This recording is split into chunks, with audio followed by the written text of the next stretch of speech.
di berdewamiya vegera şînî ên bajarê Reqqayê ser hal û malên xwe gelek kêşe û astangî li pêşiya wan derdikevin.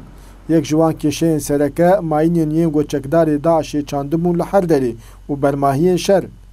Van mayînan pira ew dikin sivîl diya cemem da wana malê wan vedikirin va çetan çandî wan ara. Daeş wan çandî vê derê. Lan pira ew dikin har dermêlê ê miş li be. Hene hene dikin misînê çay. Misînê çay hene dikin misînê çay ves şêr diye. Zarok hiç kurakır bu misînê te faciri. Hene per kolê wan dikin in har dermê jêr tijinayin. Yine mikor nezik ben.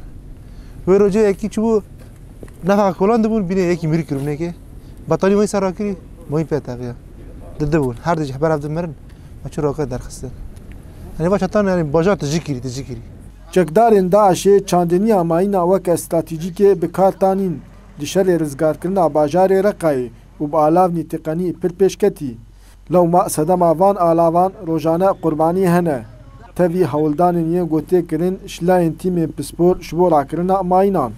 في الغام كثيره برميله طلعنا الغام كثيره من رميله ايه حتى القبور مجتاخ رميله قالك ماين درخستن تا دغورين مريان ده ماين ليزري چاندبون لوی تاخي 4-5 کس شهید کتن ماين پرن گروورا خضرا تاخا بدو و تاخا طيار جي تجا ماينن من بعد ورا الخضره كلها معبيه الغام للساعه حاره البدو للساعه معبيه الغام لگوری تیمên pispor ê rakirina mayînan gonêzî 8000 mayîn di Reqqayê hatine çandin û tanûha vê tîmê 4 taxên bajêr paqij kirine. Wev mayînên mayî wê bi sedema paşketina vegera şîniyên bajarê Reqqayê.